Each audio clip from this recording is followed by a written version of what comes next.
दोस्तों नमस्कार। उत्तर प्रदेश विधानसभा चुनाव अब बहुत ज़्यादा दूर नहीं है, लेकिन उत्तर प्रदेश के इस विधानसभा चुनाव में क्या बहुजन समाज पार्टी की सुप्रीमो मायावती एक बार फिर से नए जोश के साथ और 2007 के फॉर्मूले के साथ आगे बढ़ रही हैं?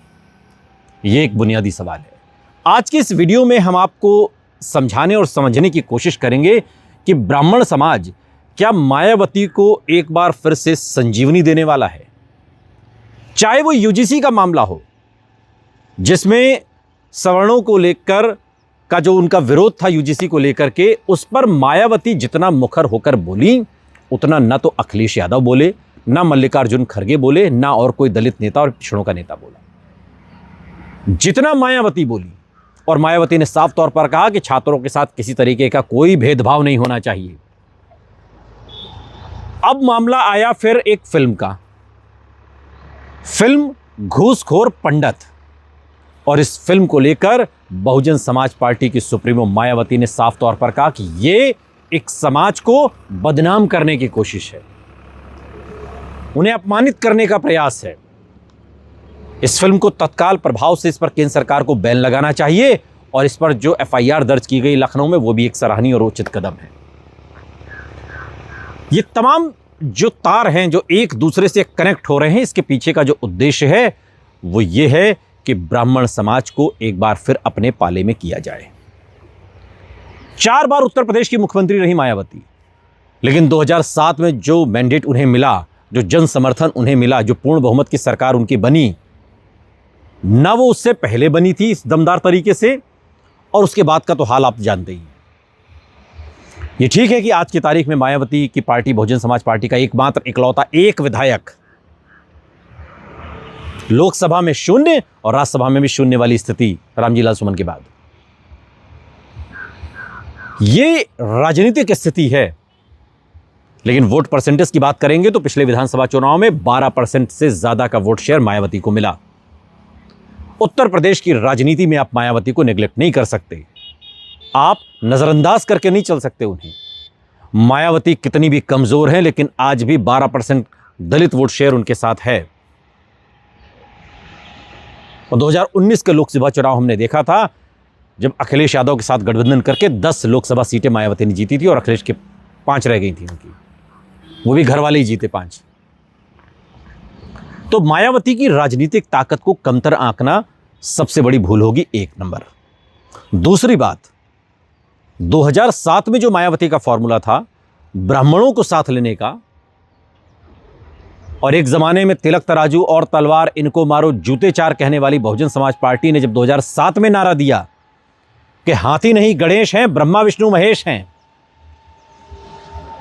पंडित शंख बजाएगा हाथी चलता जाएगा, तब यहां से गठजोड़ हुआ बीएसपी का ब्राह्मणों के साथ। और दलित और ब्राह्मण जब एक हो गए तो 2007 में पूर्ण बहुमत की सरकार भी बनी। लेकिन उसके बाद धीरे धीरे चीजें बदलती गईं। पिछले विधानसभा चुनाव में या उससे पहले भी जो ब्राह्मण समाज है वो बीजेपी का हार्डकोर वोट बैंक माना गया। यानी कि बीजेपी को सबसे ज्यादा जो जन समर्थन मिला, वो जन समर्थन मिला मायावती को ब्राह्मणों से। धीरे धीरे ब्राह्मण फिर वहां से भी छिटके। अब जो मायावती जिस सोशल इंजीनियरिंग को कामयाब बनाकर मायावती ने 2007 में सत्ता हासिल की थी, मायावती अब उसी फॉर्मूले पर चलना चाहती है।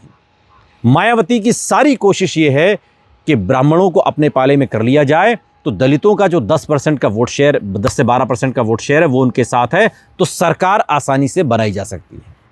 और सरकार बने ना बने, कम से कम ऐसी स्थिति तो बनाई जा सकती है जिसमें पार्टी कम से कम सांस तो ले सके। सवाल यह कि क्या मायावती के साथ वो ब्राह्मण समाज जाएंगे? इसका जवाब हां में भी है। हां में इसलिए क्योंकि ब्राह्मण समाज जो हार्डकोर बीजेपी का वोट बैंक माना जाता है, वो समाजवादी पार्टी में प्रथम दृष्टया जाने से बचेगा। ये और बात है कि माता प्रसाद पांडे को एलओपी विपक्ष में नेता अखिलेश यादव ने बनाया है, और इसके पीछे की मंशा भी ये थी कि ब्राह्मण समाज जुड़े।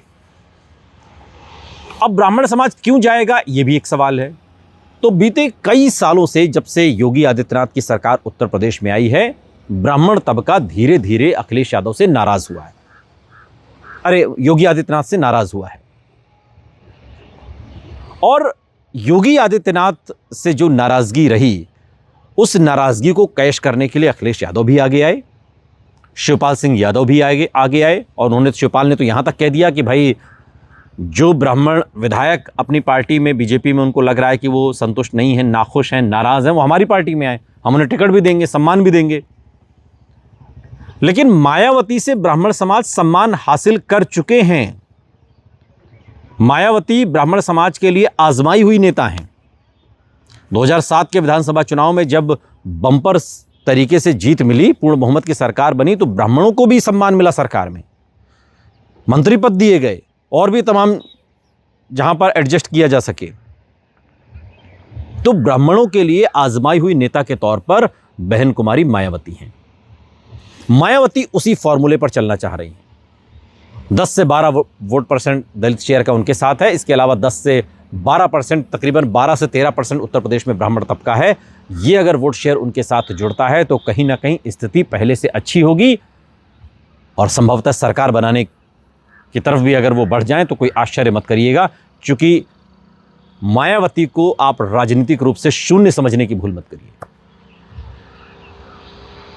तो ब्राह्मण समाज जो बीजेपी से नाराज है, जो खासकर ब्राह्मण विधायकों ने बैठक भी की थी, आपको याद होगा, तो ब्राह्मण तबका तो लगातार नाराज है और वो अपनी नाराजगी जाहिर भी कर रहा है। अब सवाल ये है कि इस नाराजगी के बाद खुलकर जब समर्थन देने की बात आएगी, तब क्या 2007 की वो सोशल इंजीनियरिंग वाला फॉर्मूला कामयाब होगा या नहीं होगा, ये बेहद दिलचस्प है। इसलिए इंतजार करना होगा 2027 के विधानसभा चुनाव का। उससे पहले मायावती ब्राह्मण समाज को लेकर एक पिच तैयार करती हुई दिखाई देती है।